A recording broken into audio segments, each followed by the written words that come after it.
আসসালামু আলাইকুম। আজকে দেখাবো এসএসসি বৃত্তির রেজাল্ট কিভাবে দেখবেন আপনার মোবাইল ফোনে আপনি বৃত্তি পেয়েছেন কিনা। তো তার জন্য আপনারা সার্চ বারে গিয়ে লিখবেন এসএসসি রেজাল্ট 2024, তারপরে হচ্ছে আপনাদের যে বোর্ড আছে বোর্ডের নাম দিবেন, দিয়ে এভাবে সার্চ করবেন। সার্চ করার পর আপনারা একটু স্ক্রল করে নিচের দিকে আসবেন।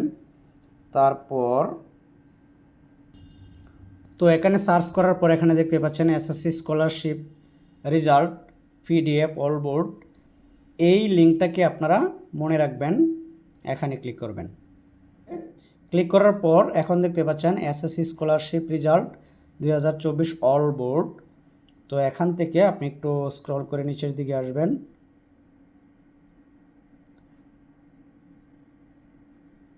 নিচের দিকে আসার পর এরকম একটি পেজ দেখতে পাবেন। এখানে দেখতে পাচ্ছেন ঢাকা, রাজশাহী, দিনাজপুর, বরিশাল, যশোর, চিটাগং, কুমিল্লা, মানে প্রত্যেকটা বোর্ডে আছে। তো আমি ময়মনসিংহ বোর্ডের অধীনে হওয়ায় আমি ময়মনসিংহ বোর্ড যেটা আছে এখানে ক্লিক করতেছি। তবে অবশ্যই আপনার ফোনটাকে আপনি ডেস্কটপ মোডে রাখবেন। উপরে 3 ডট মেনুতে ক্লিক করে আপনি নিচে থেকে ডেস্কটপ সিলেক্ট করবেন। ক্লিক করার পর এরকম দেখবেন আপনি অলরেডি আপনার যে বোর্ডের ওয়েবসাইট আছে এটাতে এসে পড়বেন।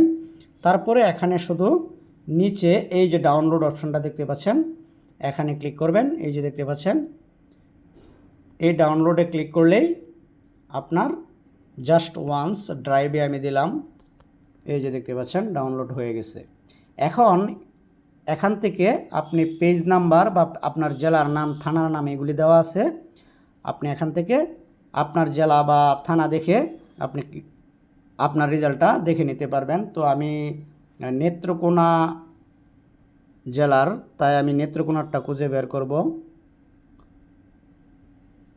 নিচের দিকে যাব, এটা হচ্ছে আপনার এই যে দেখেন এইভাবে জেলার নাম দেওয়া থাকে, জেলা ময়মনসিংহ, থানা তারাকান্দা এরকম দেওয়া আছে। তো কিছুক্ষণ পরপরই জেলার নাম, থানার নাম দেওয়া আছে, আপনি এভাবে বের করতে পারবেন খুঁজে খুঁজে। তো আমি আমারটা বের করে নিচ্ছি, নেত্রকোনা, দুর্গাপুর, এই যে এসে গেছে মনে হয়।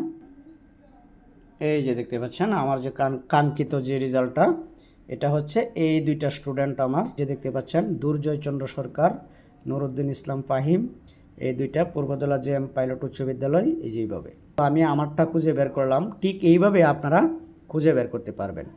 তো আশা করি বুঝতে পারছেন। ভালো থাকবেন সবাই। আসসালামু আলাইকুম ওয়া রাহমাতুল্লাহি ওয়া বারাকাতুহু।